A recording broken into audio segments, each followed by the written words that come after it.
In my native language, I would say to you, Maneku Maskwera Sei, which literally translated means, good evening, how has been your day?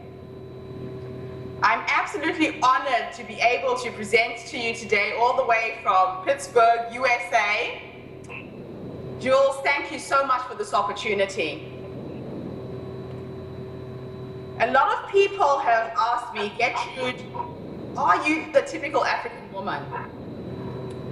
I can tell you bluntly now that no, I'm not. What I do know is that I was born to be her voice and the voice of her children. Let me tell you a little bit about the typical African woman. In my country, and when I say my country, I am talking about Africa from north to south. The typical African woman is at the bottom of the food chain. The typical African woman is always the last to eat. Her role in society is to bear the children, fetch the water, fetch the firewood, prepare the fields for sowing, sow the seed, and harvest. And in most situations, she has to do this single-handedly. And at the end of her exhausting day, she is the last to eat the leftovers of her prepared meals. In my country, the typical African woman is physically and psychologically abused. In times of war, she is raped. And she personifies the downtrodden human being. Now, while all this is happening to her, she asks you, where are you, my father, when my education is sacrificed? Where are you, my brother, when I toil in the field and in the kitchen? Where are you, my mother, when my genitals are cut from my body with a sharp knife? Where are you, my sister? Where are you, my aunt? It is your hands, your strength that pins me down. In times of war, when I am gang raped, sometimes by 5, 6, 10 men, where are you, my father, when I am violated? Where are you, my God? Where are you, my fellow human beings? Why do you allow this to happen to me? Now, because I'm not the typical African woman, I'm going to share with you today the spiritual journey that has been my life. Christmas 2004, Oprah went to South Africa. I was having Christmas lunch. My parents had come to New Zealand for the first time. And a girlfriend called me and said, Getrude, switch on the TV, Oprah's in South Africa. And she was standing on a soccer pitch full of children. She had 50,000 AIDS orphans for Christmas in South Africa. And I watched that show and I remembered what I had left behind in Zimbabwe. I sat with my mother and we did a head count of the orphan children on my side of the family. My grandmother had 11 children. She had 34 grandchildren. 19 of us have died from AIDS. HIV and AIDS has wiped out people of my generation.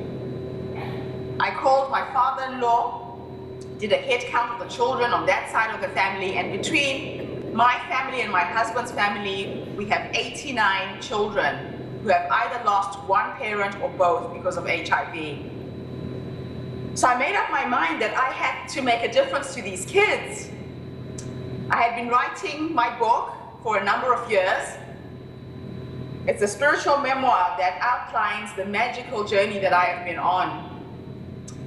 I finished writing that book within 2 months and decided to commit all of the proceeds of my book to make sure that these children would get to go to school. I started doing my research around the number of AIDS orphans in Africa and found that we have 17 million children who are orphaned. 1.1 million of those children are from Zimbabwe. Our population is only 14 million.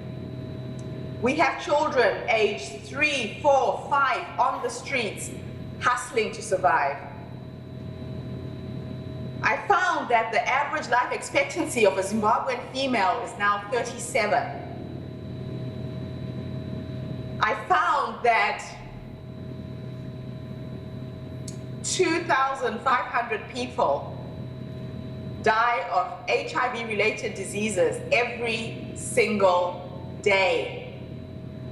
That is the equivalent of 20 Boeing 737s crashing on a daily basis.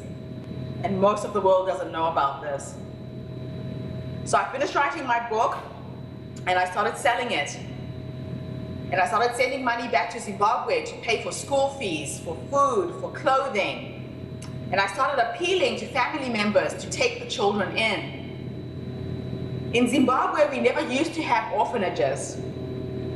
When I was small, I grew up in a house full of children.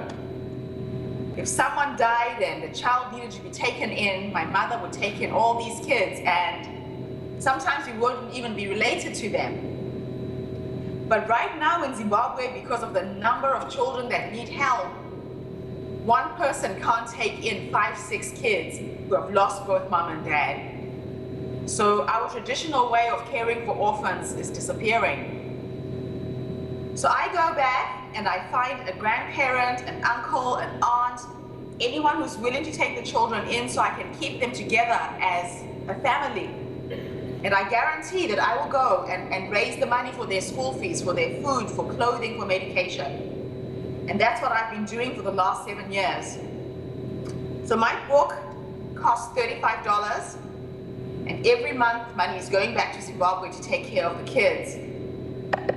Now, when I started this project, I used to think that I had to do everything on my own. But I've since realized that I just have to be a source of inspiration for other people to come on board and help me with this project. I call the book Born on the Continent. The subtitle of my book is the word Ubuntu. It's spelled U-B-U-N-T-U. Ubuntu is a Zulu philosophy that says a person is only a person through other people. So I could not be human unless you were human, acknowledging my humanity and vice versa. Ubuntu talks about empathy, it talks about compassion, it talks about the connectedness of humanity. We are one organism. In Ubuntu, there is no you, there is no me, there's only we.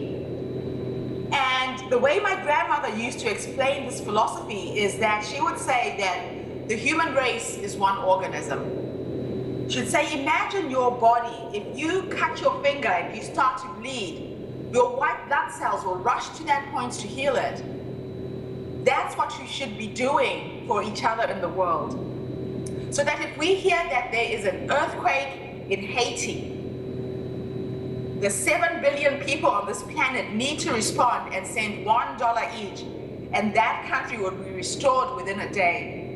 If we hear that there's been a hurricane in Katrina in the United States, we all need to respond to each other. So that became my message, that became my mission, and I have gone all over the world trying to teach this. I'm in the United States right now. I'm teaching at the Robert Morris University in Pittsburgh, and they want me to share the same philosophy. So I'm really sorry I couldn't be there with you tonight, but I am trying to catch the young.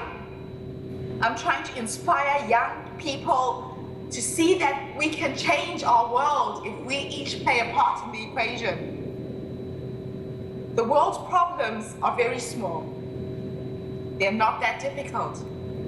But it's about me stepping up and saying, I have a number of orphan children in my family. This is what I can do. And maybe you have a passion for wildlife and you want to conserve wildlife. Do something towards that. Do something towards whatever it is that gives you passion, that makes you want to wake up at 5 o'clock in the morning and talk to people in Sydney like what I'm doing now. I really want for all of you to take something home tonight. I keep imagining that what if I was raising the future Nelson Mandela of Africa? What if I was educating the scientists who will find a cure for AIDS? My job right now is to be a mother to 368 kids. I support 368 children. 3 are biological, the other 360 are children that I'm taking in from my community in Zimbabwe and trying to make sure that they get to go to school, they get to eat, they get the right medication. And it has been magical the way my project has been unraveling. There is something about giving that is just amazing to watch in action. There's something about caring for something that is much bigger than yourself. I know that I may not live long enough to see all of these children grow up to be adults, to succeed in whatever they want to do, but what I do know is that I've made a difference. Sometimes I go to Zimbabwe and I hear when I come back that one of the children has died. But what comforts me is that in that moment, in that small time, where I gave them comfort, where I gave them food, where I gave them help, it made a difference. And I also realized that I have to do it one child at a time. If I think about how big our problem is, I couldn't wake up in the morning and do it the way I do. We are all connected. Just remember Ubuntu. They say that the fluttering of a butterfly's wings can cause a tornado on the other side of the world. Everything is energy. We see the distances between us in New Zealand. Right now, I'm talking to you from America. The energy of my voice, the energy of my image is being transmitted to you, and I'm connected to all of you in that room. Jules and the Shine team, what you have created today is a movement. The people who have shown up for this event, please pay attention to everything that is happening in that room. If you don't know the person to your left, turn around right now and introduce yourself. If you don't know the person to your right, do the same thing. We have all been connected for a reason today. And I know that in 2, 3, 5 years' time, you're going to look back at this date and celebrate what has been started today. Shine is about you being the best you that you can be. Shine is about being a source of inspiration so other people can see your light and light up as well. There's a saying that says it takes very little effort for a candle to light other candles. I started seeing this in action. Every time I go back to Zimbabwe, I find people who are starting to do what I'm doing in their own villages. So that's when I realized I didn't have to do this on my own. I just had to inspire enough people to get it. And together we are going to solve the problem of Africa's children. Jules, I want to thank you for giving me this opportunity. I want to thank the whole team who have made this happen. But most importantly, I want to thank each and every one of you who showed up today. I met a man once who said to me that life is like a game of soccer. He said, if you were standing at a soccer game, who do you think sees most of the game? The people who are playing the soccer on the field or the spectators on the side? I took a while to try and process this. And when I first thought about it, I thought it was the spectators. But in actual fact, It's the people who are on that soccer pitch playing the game. So today you have showed up to play the game of life. Today you showed up to be the light that will light other people. Go home, inspire people, tell your friends, use social media, spread the word, get people to come online and join us on the Facebook page and see the inspiring things that are going to unravel from here going forward. So, I want to end my presentation with one small little story. When I was 6 years old, I became an entrepreneur. My father used to give me pocket money. But the way he gave me the pocket money was he would tell me to clean out his wardrobe at the end of each week. And he would leave the coins in all of his pockets. And I loved it. I would go into his wardrobe, I'll fold all his clothes, and I'll shake his jackets, and there was always money in there. And one day, I found an old pair of shoes at the bottom of the wardrobe. And I was about to put them in the bin. They were old and torn, and my father came into the bedroom. And he said to me, "Getrude, what are you doing? Don't throw away my shoes. Those shoes are magic," he said. And I asked him why, and he picked me up and he sat me on his lap. And he pulled out a photograph of himself standing on the steps of the Colosseum in Rome. My father got to go to Italy in the 80s when most African people could not get on a bicycle. And my father showed me the shoes in the photograph and he said, "Those are the same shoes." And the reason why I kept them is because when I got the chance to go to Rome, I did not have money to buy a new pair of shoes. But I had dreamed of that opportunity. And if there's anything you want in life, all you have to do is dream. He said, dream, dream big, make it as impossible as you want. Because if you can see it up here, you can achieve it. And thankfully, that is how I live. I've managed to achieve some impossible things in my life. But I see the vision of what I want. I see the end product. I see those scientists who are coming out of my village who are going to find a cure for AIDS. I see the future Nelson Mandela of Africa. It is so clear in my head, and all I have to do for now is to allow these children to be little children. So thank you. Thank you, thank you, thank you, Jules. Thank you to the Shine team for including me in this amazing day. And hopefully someday I will come back to New Zealand and join you in person at the next Shine event. Go home, be blessed, and Ubuntu.